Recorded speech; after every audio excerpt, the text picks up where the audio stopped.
Good morning to all my friends and welcome to Jim's 5 a.m. club. And once again I come to you from this magical location here up on the little cliff here overlooking the Bronte pool. It's another magnificent winter's morning. I just did 70 laps in the pool down there. It's a 30-metre pool, so that's 2.1 kilometres. And I always finish my swim with 2 extra laps. One for each of my parents as a thank you for bringing me into this world and dedicating their lives to bringing me up and giving me all that I've ever wanted in my life. So, winter time in Sydney. Look at the pool down there. It's just chock-a-block with swimmers. The water temperature is unbelievably beautiful.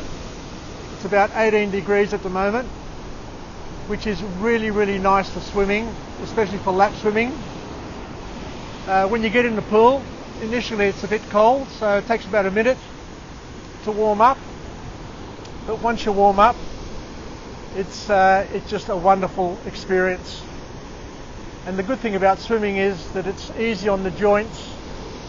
The cold water helps soothe the joints and the muscles after a hard week at work. And it's always just a lovely experience. I just love swimming, and I think I've said before, many times before, that Bronte pool is by far my favourite.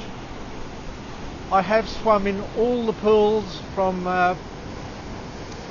Palm Beach through to Cronulla. Each of the Sydney beaches on both northern beaches and southern beaches all have ocean pools. Many of them are 50 metres long, but there are some which are a little bit smaller.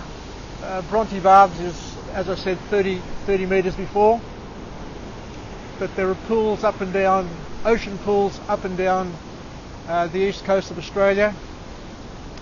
And I think I read somewhere that there are about 100 ocean pools on the east coast of Australia, and there are more ocean pools in Australia than any other country in the world.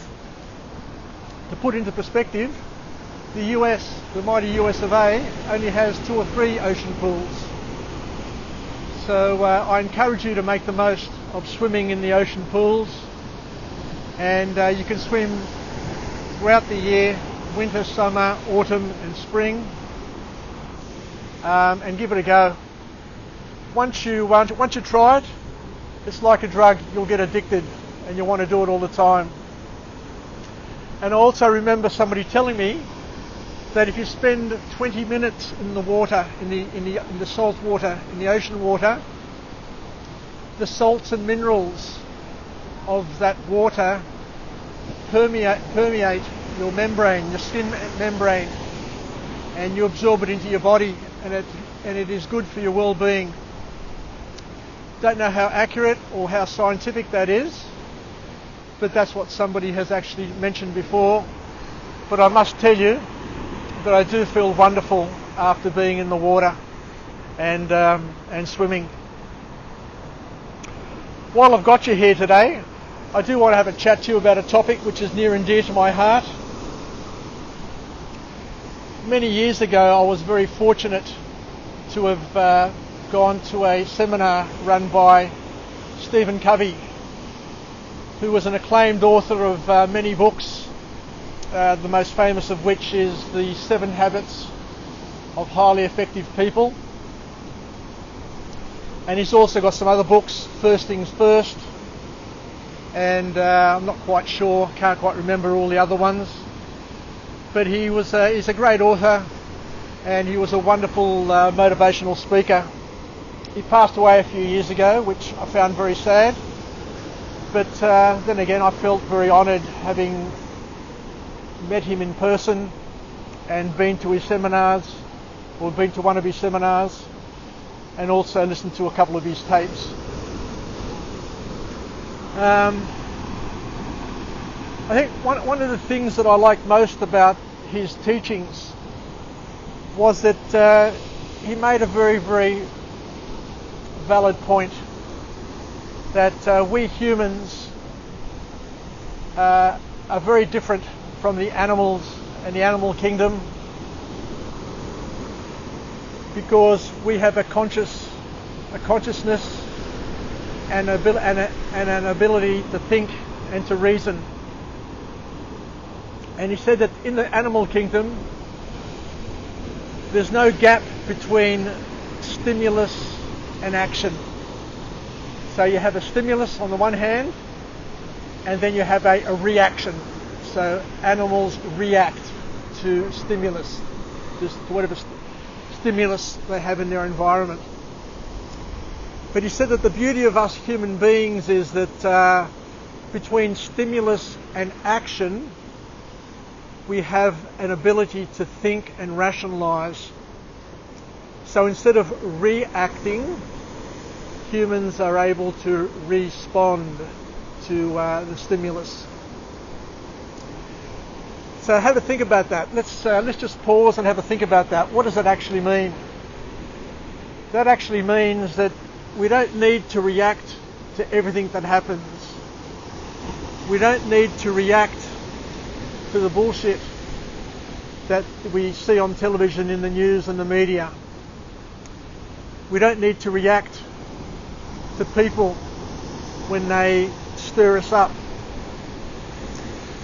We have the power to sit, think, weigh up our response and respond in a way which is empowering to us and which doesn't annoy us and infuriate us.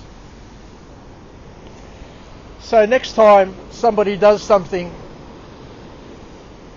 instead of reacting and getting upset and annoyed,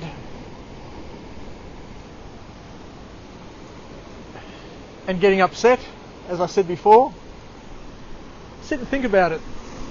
Take it, don't just react. Take a moment to think and act accordingly. Act in an empowered way, in a way which makes you feel good and makes other people around you feel good as well. Anyway, I think that's about it for today.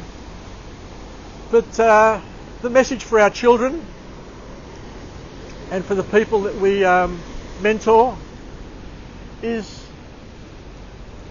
you don't have to react to things that happen around you. You can respond in a way which is loving, which is caring, and don't forget, people around us have their own challenges. They've got their own issues. They may have had a fight with their wife. Their job may be on the line.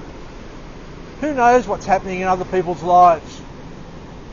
And the other thing is that people are not always going out of the way to upset us.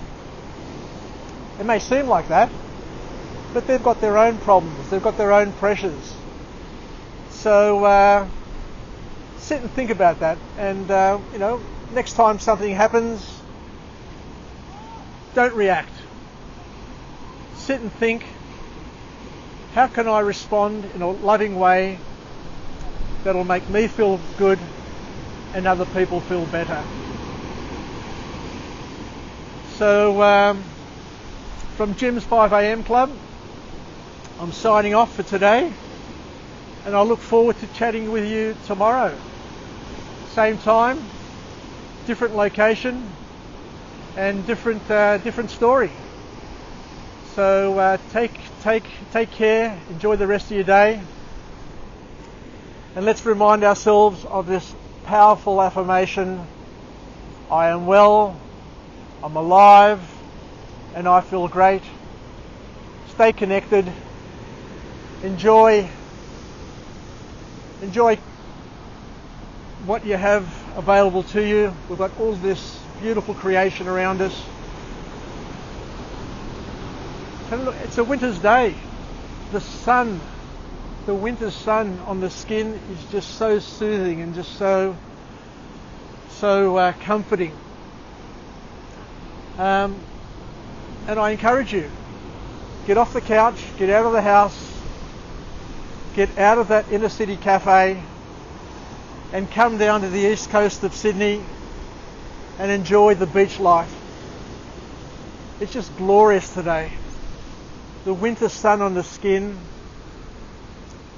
the salt water on the skin, the breath of the fresh air just makes you feel alive and well. Anyway, enough from me. Take care and we'll chat again. Yes, us. Bye.